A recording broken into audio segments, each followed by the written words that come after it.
Hey, it's Emma, Super Sensitive Human, and it's June 11th, and today I'm going to do a segment called This Week in the Garden. I don't know if I'll ever do another week in the garden, but it's easier than counting out the top 10 blooms or something, so I'm just going to show you what's happening and we'll go from there. The most interesting stuff that's happening right now. So here we have my apricot tree is got fruit on it and I've been eating it. This is the first year that it's had fruit, so that's really exciting for me. And it had about a dozen of them, so did pretty well for its first year.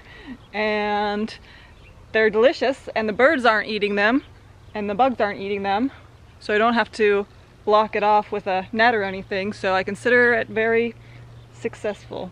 Here we have some sunflowers that reseeded themselves from last year that hardly get watered at all and are doing really well, which is amazing because it hasn't rained in like 2 months. It's a really droughty year here and really dry. Down in Phoenix, they've got people praying for rain from all the different denominations. But the garden, you can definitely tell the difference from last year, like where it rained all winter last year and everything was super green, and the ground here, like down here, this was covered in grass last spring. This year it's completely dirt, which is kind of nice because I haven't had to weed whack it at all. It kind of keeps a nice clean pathway all by itself. It's also very dusty in the house though.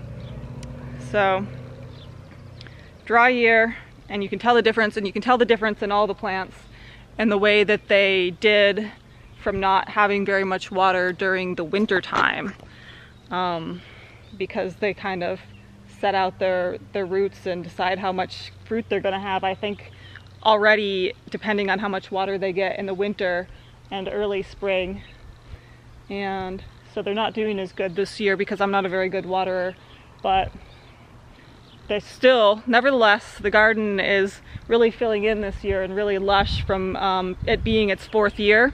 So I'm excited about that because every time I go in the yard, it's like getting to be a really legitimate, beautiful oasis. Behind me we have the bird of paradise, but it's basically all done blooming, so you can't really see it. This is the only plant that came with the yard. Every other plant in here I planted. This was the only one. Here we have my oil bed with I planted corn, beans, and squash in it. So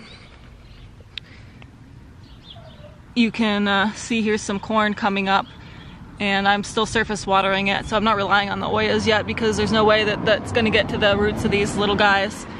So we see how that does. There's no squash coming up yet, but there's definitely corn and beans, and it's fun because you know, when the plants have big seeds, they come up really fast, like within a few days, and you don't have to worry about them. They get eaten less frequently.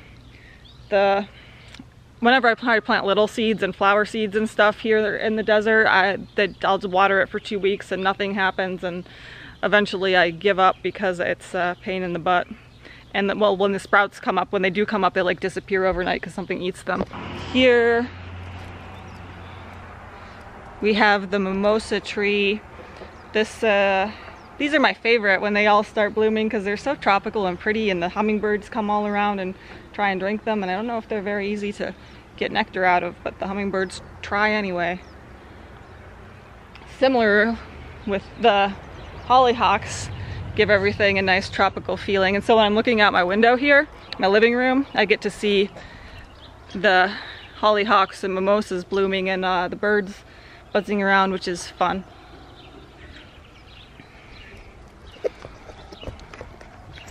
My dwarf mulberry, I got berries off of this year, but I have to keep pruning it back because it's not staying very dwarf, so it's kind of awkward looking. Butterfly bush is just starting to bloom. This will have blooms all over it. This is a really nice bush for growth, like really fast growth with no water. This is like 4 times, it's taller than me now, and it's about 4 times taller than it was when I planted it. And so that's a really nice just filler. The flowers smell weird though, like old lady perfume. My fig tree, I've been watering a lot this year, trying to get it really big. The fig kept freezing to the ground, and then last winter it was really mild and didn't freeze to the ground, so it had a little bit of a head start.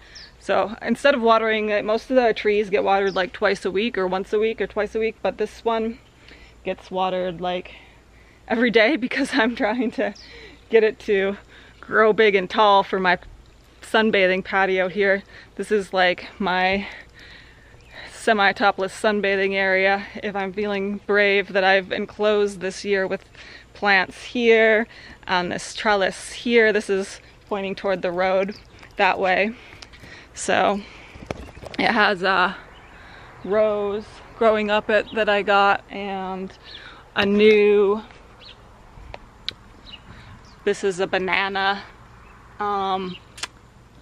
melon that I got just a few days ago that kind of looks like an Armenian cucumber but with orange flesh like a cantaloupe.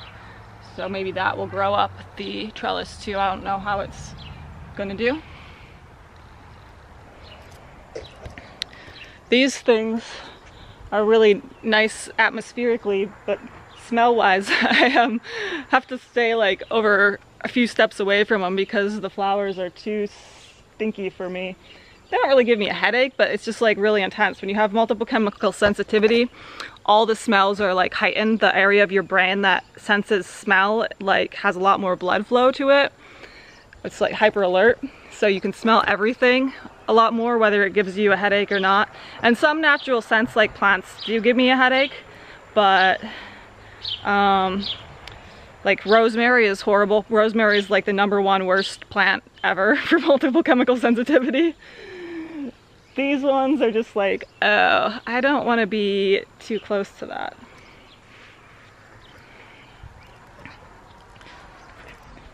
With my cherry I was talking about, that doesn't have any fruit, but it's growing so big and I'm excited about how big it is in its 4th year. I'm just really excited about all the shade in the yard and all the flowers and everything. Turning it into a real subtropical oasis. I've been trying to fix the nutrient deficiencies in the yard with iron, but it's not really noticeable yet. I tried soil drenching and spraying, because the thing is, I've explained in some older videos that the soil here is super alkaline and clay, alkaline clay soil that you get in a lot of the Southwest, and so it doesn't pick up iron very well. It's like has to be acid for the plants to get their iron, so you have to have a plant that's adapted to it, and some of them suffer quite a bit. The peaches are get pretty bad chlorotic leaves, but the worst matches what they say on the internet, which is the pear and the raspberry do really bad and are barely hanging on. So this is my pear tree, and you see it's all crunchy and yellow, and so I've been foliar feeding that and doing the soil drench, but it's not sure if it's working. But the new leaves are coming out a lot more green, so maybe it is working on the new leaves. They might also just be coming out green because they're not getting as much water. See, when the water gets really, the soil gets really damp, it takes up the iron much worse. And so like this plant, when it was just all these leaves were new or coming out, I was trying to sprout some seeds at the base, so it was getting watered every day, and I think that was too much for it, so they all came out bright yellow, basically were never green to begin with. But then I stopped watering it and stopped trying to sprout those seeds, and it's started growing greener. So hopefully it'll stay alive. My mosquito tank here behind me.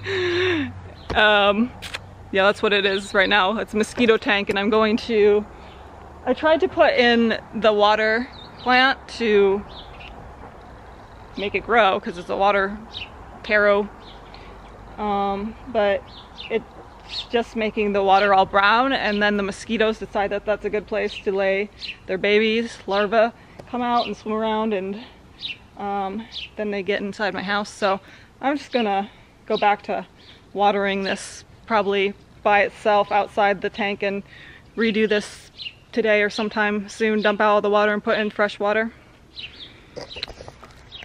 And to know what happens if you don't pick an onion, like a eating onion, it turns into this giant thing here.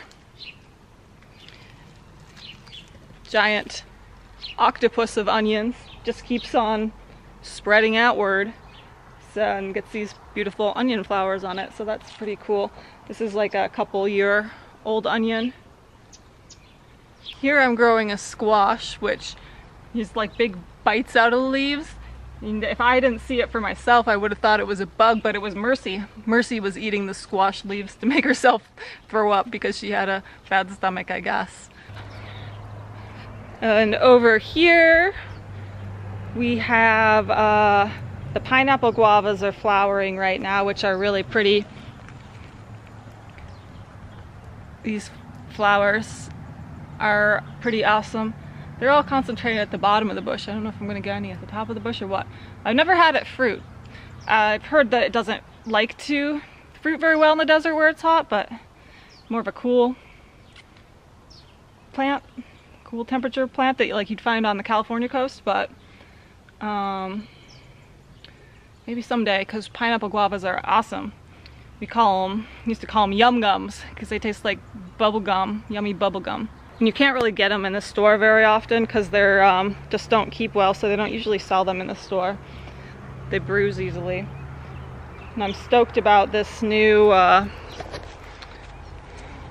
other hollyhock here that was a like volunteer that I transplanted into this bed instead of where it was.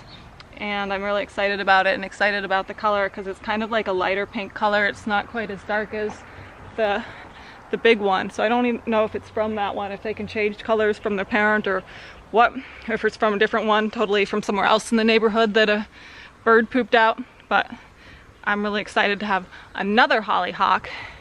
And then this one, this mallow thing, I don't know what these are called, like a althea. I can't remember, but this is gonna have blue flowers, so I'm gonna be excited to have like the light blue flowers and the pink flowers together. So that is what's going on in the garden this week, and I'm pretty stoked about it. Like I said, having multiple kinds of flowers and things blooming at the same time, and all the greenery really filling in and making it shady this year. So I guess I'll give you an update next time something new and exciting happens. Maybe when the peaches and the grapes ripen. Alright. Have a good day, viewers.